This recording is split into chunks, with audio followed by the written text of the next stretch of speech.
নমস্কার বন্ধুরা, সবাই কেমন আছো? আশা করি সবাই ভালো আছো। আমিও খুব ভালো আছি। আজকে আবারও একটা দুর্দান্ত স্বাদের রেসিপি নিয়ে হাজির হয়েছি তোমাদের সামনে। হ্যাঁ, অবশ্যই আজকে আমি বানাচ্ছি বিরিয়ানি। তবে কি ভাবছো এটা চিকেন বা মটন বিরিয়ানি? একদম না। আজকে আমি তৈরি করছি মাশরুম বিরিয়ানি। চলো তাহলে দেখে নেওয়া যাক দুর্দান্ত স্বাদের এই মাশরুম বিরিয়ানি আমি কিভাবে বানাই। আর যদি দেখে ভিডিওটা ভালো লাগে অবশ্যই কিন্তু একটা লাইক কমেন্ট শেয়ার করে দিও। এখানে দেখো প্রথমেই আমি নিয়েছি ইন্ডিয়া গেট চাল, যেটা বিরিয়ানি রাইস বলা হয়। সেটা ভালো করে কিন্তু জল দিয়ে 2 থেকে 4 বার একটু পরিষ্কার করে ধুয়ে নিয়ে একটু ভিজিয়ে রেখে দিয়েছি মিনিট 10 মতো। ততক্ষণ দেখো এখানে একটু রেডি করে নিই জিনিসগুলো। এখানে আমি দেখো নিয়েছি বড় বড় এই যে সাইজের বাটাম মাশরুমগুলো। অবশ্য প্যাকেটের ভেতরে যে সবই বড় থাকে এমন না। দেখো এটা আমি আসলে দেখাচ্ছি, এর মধ্যে কিন্তু অনেক কালো কালো নোংরা থাকে। এগুলো তাই প্রথমেই গোটা অবস্থায় একটু ধুয়ে নিতে হবে। এটা যদি কেটে নেওয়া হয় তারপর কিন্তু ধোয়ার সময় পরিষ্কার করলেও অতটা ভালো পরিষ্কার করা যায় না। তাই প্রথমেই একটু দেখো এরকমভাবে সাইডগুলোয় অনেক কিন্তু নোংরা কালো কালো লেগে থাকে। আর যেটা বলছিলাম, দেখবে প্যাকেটের মধ্যে কিন্তু সমস্ত জিনিসটাই একদম ফ্রেশ থাকে না, একটু আনফ্রেশও থাকে। আর এখানে দেখো ওগুলো একটু ধুয়ে জলটা ঝরাতে দিয়ে রেখে দিলাম গোটা গোটায়। আর এখানে আমি একটু ভাতটা করিয়ে নিচ্ছি, তার জন্য দেখো হাঁড়িতে জল বসিয়ে দিয়েছি। আর গোটা মশলাগুলো একটু দিয়ে দিলাম জলের মধ্যে, এলাচ, দারচিনি, জায়ফল, এই সমস্ত কিছু আর কি। দারচিনি একটু অল্প অল্প করে সমস্ত কিছু দিয়ে জলের মধ্যে এখন চালটা যে একটু ভিজিয়ে রেখেছিলাম ওই ধুয়ে রাখা চালটা দিয়ে দিচ্ছি। আর একটু দিয়ে দিচ্ছি অল্প করে সাদা তেল। সাদা তেলটা দিলাম এই কারণেই, ভাতটা কিন্তু খুব ঝরঝরে হয়, একটার গায়ে অন্যটা লেগে যায় না, খুব সুন্দর ভাতটা হয়। একদম ঝরঝরে বিরিয়ানির যেরকম ভাত হয় দোকানে কিনতে পাওয়া যায় সেই সেম একই রকম হয়। আজকে দেখো রেসিপিটা তোমাদের আশা করি খুব ভালো লাগবে। এখানে দেখো যে মশলাগুলো নিয়েছিলাম, এখানে অল্প একটু আদা, রসুন, কাঁচা লঙ্কা এগুলো একটু মিক্সির বাটির মধ্যে দিয়ে একটু পেস্ট করে নেব। আর এখানে দেখো বড় সাইজের মাশরুমগুলোকে এরকম 4 টুকরো করেছি। আর যেগুলো খুব ছোট সাইজের ছিল সেগুলো একটু এরকম 2 টুকরো করে নিয়েছি। এখন দেখো ওই আদা, রসুন আর ওই পেস্টটা ওটা দিয়ে দিলাম কেটে রাখা মাশরুমের উপরে। ভালো করে কিন্তু জলটা ঝরিয়ে নিতে হবে। এরপর এখানে টক দইটা আমি একটু মিক্সির বাটির মধ্যে নিয়ে নিচ্ছি। প্রায় 100 গ্রামের মতো টক দই এখানে মিক্সির বাটির মধ্যে ভালো করে নিয়ে ফেটিয়ে নিয়েছি। এখন এটাও দিয়ে দিলাম মাশরুমের উপরে।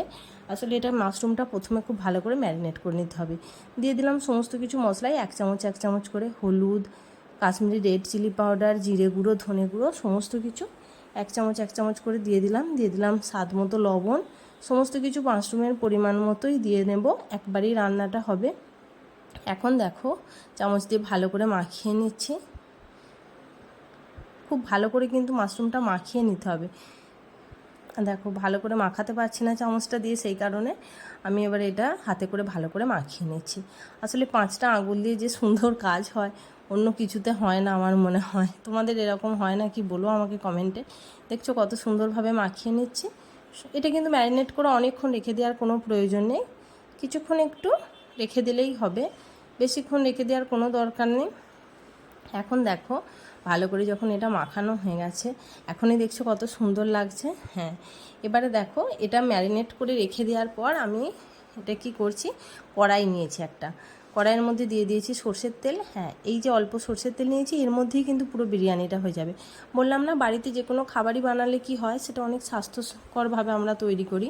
এখন এটা বেরেস্তা তৈরি করে নেবো। মিহি করে কুচিয়ে নিয়েছি পেঁয়াজগুলোকে একটু ভালো করে বেরেস্তা তৈরি করে নেবো। বেরেস্তা দেখবে অনেক সময় প্যাকেটেও কিনতে পাওয়া যায়, বাজারে কিনতে পাওয়া যায়। ওদিকে পেঁয়াজটা লো ফ্লেমে আমি ভাজতে দিয়েছি। এখানে ভাতটা একটু দেখছি, ভাতটা যখন দেখা যাবে মোটামুটি অর্ধেক সিদ্ধ হয়েছে তখন আমি এর মধ্যে দিয়ে দেবো কিন্তু লবণ।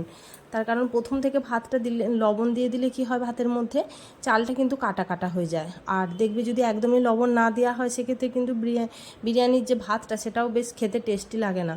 এই কারণে যখন অর্ধেকটা ভাত সিদ্ধ হবে তখন মানে 50% সিদ্ধ হয়ে যাওয়ার পর লবণ দিয়ে দেবো। এখানে দেখো বেরেস্তাটাও ভাজা হয়ে গেছে। ওখানে লবণটা দিয়ে দেওয়ার পর কিছুক্ষণের মধ্যেই দেখা যাবে যে ভালো করে সিদ্ধ হয়ে গেছে।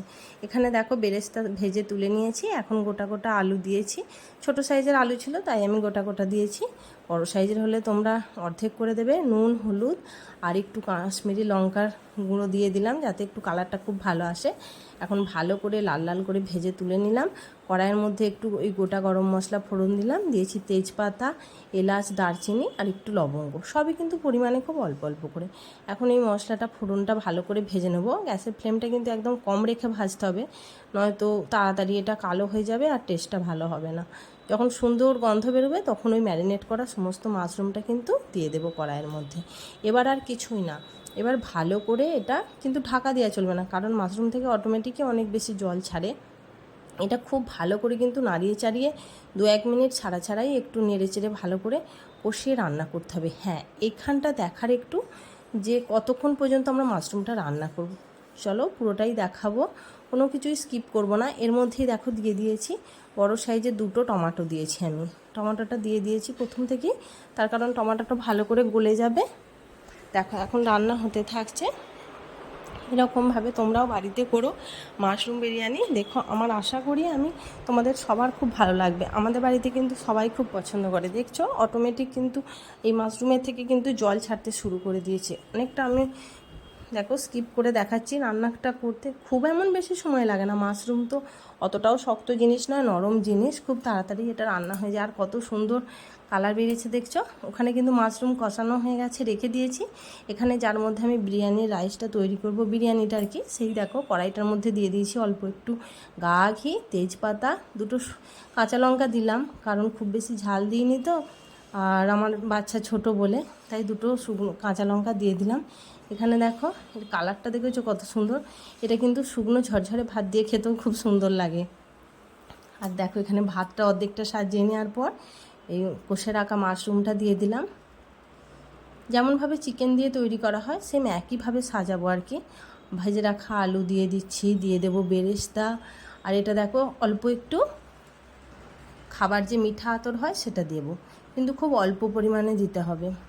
আর এর মধ্যে এখন ছড়িয়ে দিলাম উপর থেকে একটু বিরিয়ানি মশলা, একটু মিঠা আতর, আর দেবো বেরেস্তা কুচি, আর গোলাপ জল একটু, কেওড়া জল একটু, খুব অল্প অল্প পরিমাণে 1 চামচ পরিমাণে দিলেই যথেষ্ট।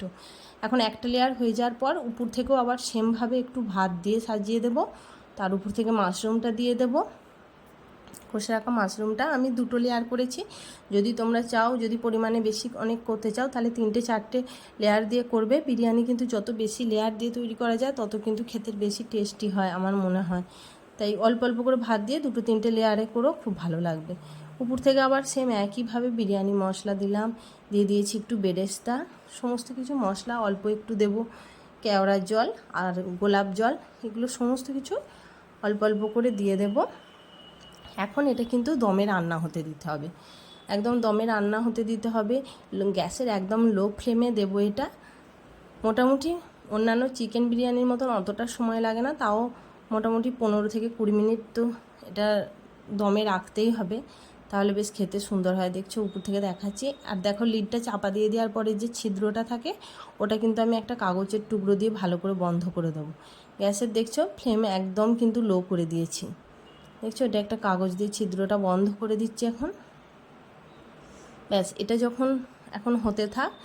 আর দেখো এর মধ্যে দেখছো দেখাচ্ছি প্রচুর স্টিম ধরে গেছে, অনেকটাই হয়ে গেছে। এবার উপর থেকে কি করব, অল্প একটু ধনেপাতা কুচি দিয়ে দেবো, দিয়ে এটা ঢাকনাটা এঁটে দিয়ে এখন এটা কিছুক্ষণ 15-20 মিনিটের মতো গ্যাস অফ করে দিয়ে কিন্তু এটা রেখে দিতে হবে, স্ট্যান্ডিং টাইম আর কি। এখন আর গ্যাসটা কিন্তু জ্বালানো থাকবে না। 10-15 মিনিট পর যখন পুরো সেন্টটা একদম ধরে যাবে তখন এই বিরিয়ানিটা কিন্তু আমি খাওয়ার জন্য এটা সার্ভ করতে হবে। দেখো একটু নেড়ে চেড়ে দেখাচ্ছি তোমাদের, এটা কত সুন্দর হয়েছে দেখে বুঝতে পারছো, অসাধারণ খেতে হয়। ভালো লাগলে প্লিজ চ্যানেলটা সাবস্ক্রাইব করে আমার পাশে থেকো। ধন্যবাদ।